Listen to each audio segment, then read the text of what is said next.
सत्य नाम परमात्मा का नाम ही सार है। संत और विवेकी जन इसे समझते हैं। यहाँ सत्य नाम को जीवन का सार बताया गया है, जिसे केवल ज्ञानी और संत ही समझ सकते हैं। सद्गुरु का यह उपदेश है कि इस संसार रूपी समुद्र को पार करो, मुक्ति प्राप्त करो। सद्गुरु का मार्गदर्शन ही मनुष्य को संसार के बंधनों से मुक्ति दिला सकता है। सद्गुरु दीनों पर दया करने वाले हैं। उनका स्मरण करो और मन को एकाग्र करो। गुरु की कृपा से ही मनुष्य का मन शांत और एकाग्र होता है। जो सद्गुरु के मार्ग पर चलता है, उसे काल मृत्यु भी नहीं छू सकता। यह अगम अपरंपरागत शब्द सत्य है। सद्गुरु की शरण में आने वाला मृत्यु के भय से मुक्त हो जाता है। मैं गुरु के चरण कमलों की वंदना करता हूं, जो बंधनों से मुक्त करने वाले और दयालु हैं। गुरु के चरणों में ही सच्ची शांति और मुक्ति मिलती है। हे प्रभु, आपके चरणों में मन को सुख मिलता है और आप मुक्ति का फल प्रदान करते हैं। गुरु की कृपा से ही मनुष्य को मोक्ष की प्राप्ति होती है। सद्गुरु कबीर साहिब कहते हैं कि मैं मुक्ति के रहस्य को समझकर कहता हूं, लेकिन संसार के लोग इसे नहीं जानते। मुक्ति का ज्ञान केवल ज्ञानी और साधक ही समझ सकते हैं। जहां मुक्ति मिलती है, वहां अत्यधिक आनंद होता है। वह अमरपुर परमधाम निश्चय ही संशय से रहित है। मुक्ति के स्थान पर केवल आनंद और शांति होती है। वहां न तो रोग होता है और न ही दुख। सभी लोग खेलते और आनंद करते हैं। मुक्ति के स्थान पर कोई कष्ट नहीं होता, केवल आनंद होता है। वहां न चंद्रमा है, न सूर्य, न दिन और न रात। न कोई वर्ण भेद है और न जाति का भेद। मुक्ति के स्थान पर कोई भेदभाव नहीं होता, सभी समान होते हैं। वहां न बुढ़ापा होता है और न मृत्यु। सभी लोग आनंद करते हैं। मुक्ति के स्थान पर कोई कष्ट नहीं होता, केवल आनंद होता है। वहां फूलों से सजे विमान है और सदा उजाला रहता है। सभी अमृत का भोजन करते हैं। वहां की काया शरीर सुंदर होती है, जैसे 16 कलाओं से युक्त चंद्रमा।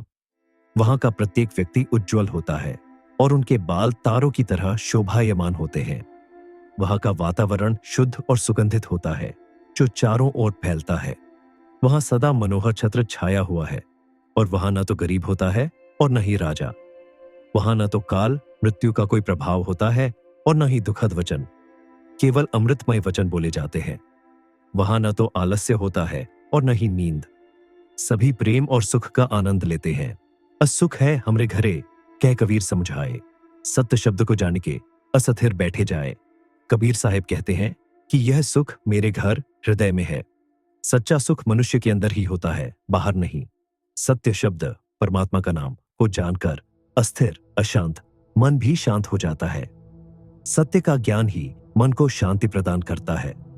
सद्गुरु के मार्ग पर चलकर ही मनुष्य संसार के बंधनों से मुक्त हो सकता है और परम आनंद को प्राप्त कर सकता है। मुक्ति के स्थान पर कोई भेदभाव, कष्ट या मृत्यु नहीं होती, केवल प्रेम, शांति और आनंद होता है। कबीर साहिब के अनुसार सच्चा सुख मनुष्य के अंदर ही होता है, जो सत्य के ज्ञान से प्राप्त होता है।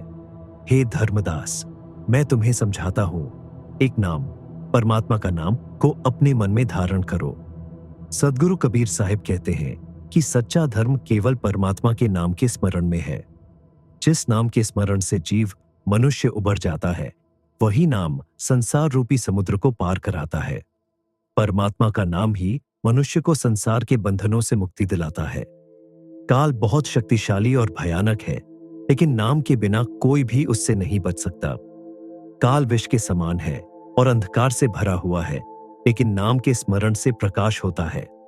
परमात्मा का नाम अंधकार को दूर करता है और ज्ञान का प्रकाश फैलाता है। काल गले में फांस डालता है, लेकिन नाम उस फांस को पल भर में काट देता है। परमात्मा का नाम मृत्यु के बंधनों को तोड़ देता है। काल एक जाल है और उसका स्वभाव विष के समान है, लेकिन नाम अमृत के समान है, जो विष को नष्ट कर देता है। ये संसार विष की लहरों से भरा हुआ है, जिसमें न तो कुछ दिखाई देता है और न ही कोई किनारा। संसार में मनुष्य भ्रमित हो जाता है और उसे सही रास्ता नहीं दिखता। देवता और मनुष्य जो नाम के बिना है, वे पानी के बिना मछली की तरह मर जाते हैं। परमात्मा का नाम ही जीवन का आधार है, इसके बिना जीवन निरर्थक है। लोग पाखंड और ढोंग में फंस जाते हैं। तीर्थ यात्रा, व्रत और नियमों का पालन करते हैं। सद्गुरु कबीर साहिब कहते हैं कि बाहरी आडंबरों से कुछ नहीं मिलता। सच्चा मार्ग तो नाम स्मरण है। जो लोग सगुण, साकार, भक्ति और योग का गुणगान करते हैं, वे नाम के बिना मुक्ति नहीं पा सकते। केवल नाम स्मरण ही मुक्ति का मार्ग है। गुण तीनों की भक्ति में भूल परियो संसार। कहो कबीर निज नाम बिन कैसे उतरे पार। तीन गुणों सतोगुण, रजोगुण, तमोगुण की भक्ति में संसार भूल गया है। सदगुरु कबीर साहिब कहते हैं कि लोग गुणों के चक्कर में फंसकर सच्चे भगवान को भूल गए हैं। अपने नाम, परमात्मा का नाम के बिना संसार के समुद्र को कैसे पार करोगे? नाम स्मरण के बिना मुक्ति संभव नहीं है।